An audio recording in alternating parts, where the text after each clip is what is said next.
평택 시민 여러분 안녕하세요.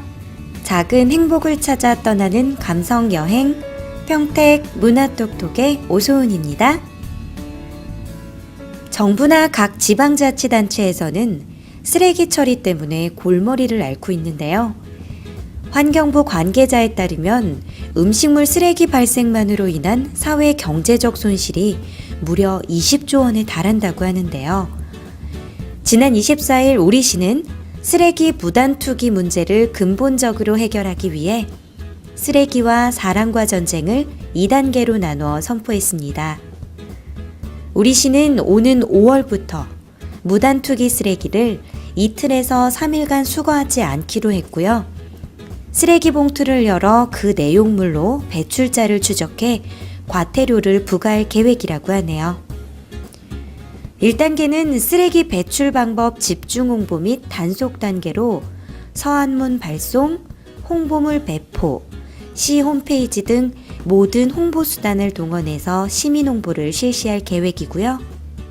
2단계는 무단 투기 쓰레기를 모두 수거하지 않고 지도 단속을 시행하는 단계로 종량제 시행의 취지를 시민에게 알릴 예정이라고 하네요.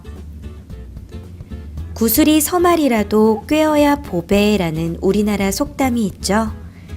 정부가 앞장서고 국민들이 동참하는 형식으로 쓰레기와 같은 우리의 잘못된 관행과 문화를 개선해야 할 때입니다. 더불어 쓰레기 해결에는 원인자인 국민들의 협조가 필수 부가결하다는 점에서 홍보에도 노력이 절실하다는 점을 알리고 싶네요. 이 책은 많은 사람들에게 쉽게 다가가려고 노력하는 모습이 문장 곳곳에 보이는데요. 마르크스 자본론이라고 하면 왠지 다가서기에 너무 부담스러운 고등학교 수학 선생님 같은 느낌이 나는데요. 글쓴이는 그 서먹함을 오래된 동네 친구처럼 친숙하게 바꿔줍니다. 그거 하나만 가지고도 좋은 책이라 추천할 만하죠. 와타나베 이타루의 시골 빵집에서 자본론을 굽다.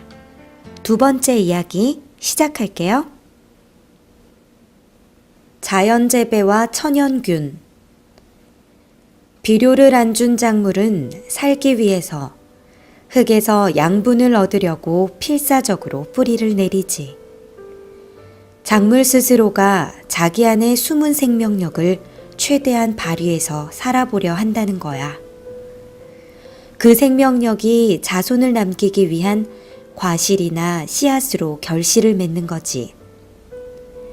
밀이나 쌀로 치면 생명을 계속 이어가기 위해서 한 톨 한 톨에 모든 생명력을 응집시킨다는 말이야.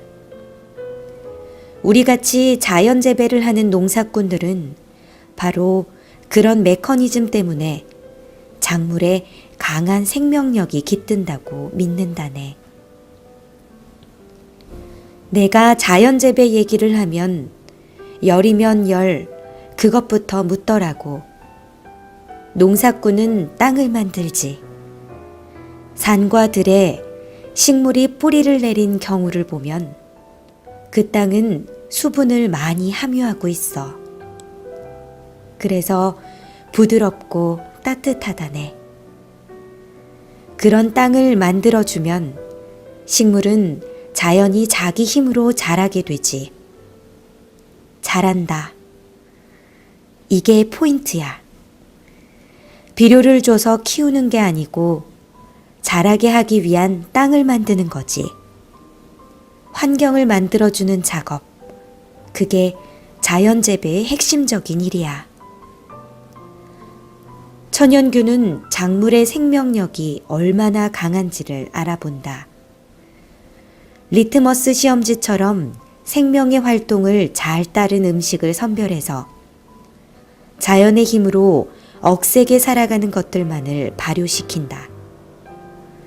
천연균은 살아가는 힘이 없는 것들을 부패시킨다. 어떤 의미에서 부패는 생명에게 불필요한 것들 또는 불순한 것들을 정화하는 과정이 아닐까 싶기도 하다. 천박한 자본주의에서 벗어날 방법을 글쓴이는 천연균에서 찾고 있죠.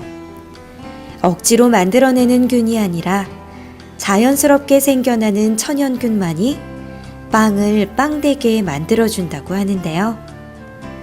암세포처럼 무한증식에만 열을 올리는 자본중심의 경제는 이제 한계에 다다른 것 같아요. 그 경제는 노동자뿐 아니라 자본가까지 몸과 마음에 멍해를 짊어지게 하고 있으니까요. 균이 바라보는 부패하지 않는 경제. 사람들은 돈이라는 이름의 비료를 대량으로 투입해 경제를 뒤룩뒤룩 살찌게 한다. 내용물이야 어떻든 이윤만 늘리면 된다. GDP, 국내 총생산만 키우면 된다. 주가가 오르면 된다는 생각을 한다. 비만이라는 병에 걸린 경제는 거품을 낳고 그 거품이 터지면 공황이 찾아온다. 거품 붕괴는 어떤 의미에서는 너무 살쪄서 비정상이 되어버린 경제가 균형을 되찾는 자정작용이다. 그런데 부패하지 않는 현대 자본주의의 경제는 공황도 거품 붕괴도 허용하지 않는다. 적자 국채를 발행하는 등의 재정 출동이나 제로금리 정책과 양적 완화 같은 금융 정책을 통해 돈이라는 이름의 비료를 대량으로 살포하는 수법을 써서 한없이 경제를 살찌우려고만 한다. 한편 먹거리의 세계에서는 비료를 대량 투입해 생명력이 역한 작물을 재배하고 그것을 부패시키지 않기 위해 강력한 순수 배양균을 개발한다. 그러면 먹거리를 만드는 사람들은 그 균을 사들여와 말하자면 그 힘을 대출해 첨가물까지 더해서 음식을 썩지 않게 한다. 양쪽의 작동 원리는 동일하다.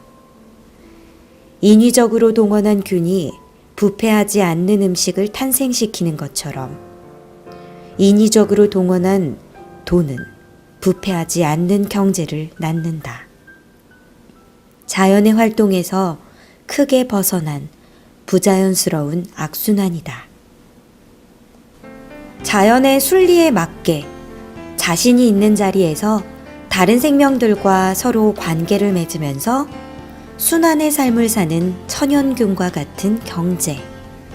그것이 생명의 경제로 되돌아설 때쯤이면 세상의 모든 것들은 돈의 가치로만 환산되지 않고 제 이름에 맞는 제 가치를 되찾을 수 있다고 하네요. 여러분, 철학은 어떤 걸까요? 저는 왜? 라고 묻는 거라 생각해요. 세상의 모든 사물과 현상에 관심을 갖는 거죠. 김치찌개를 먹으면서 김치찌개는 도대체 어떻게 만들어진 걸까? 또는 아침에 지하철을 타면서 사람들은 이렇게 붐비는 지하철을 타는데 짜증나지 않을까? 왜 사람들은 이런 짜증나는 현실에 순응하는 걸까? 이런 식으로 끊임없이 물어보는 것이 철학인 것 같아요. 존재하는 것에 대해 왜라고 묻고 현상에 대해 왜 이런 현상이 발생했을까? 끊임없이 묻는 거죠.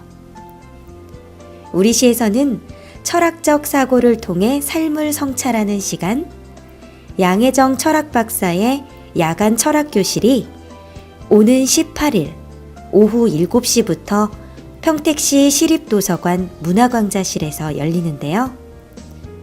윤리사상을 중심으로 서양 철학과 동양 철학을 이해하고 싶은 분들이 계시다면 평택시 시립도서관 8024-5477 8024-5477번으로 문의하시면 되겠습니다. 지금까지 작은 행복을 찾아 떠나는 감성여행 평택 문화톡톡의 오소은이었습니다.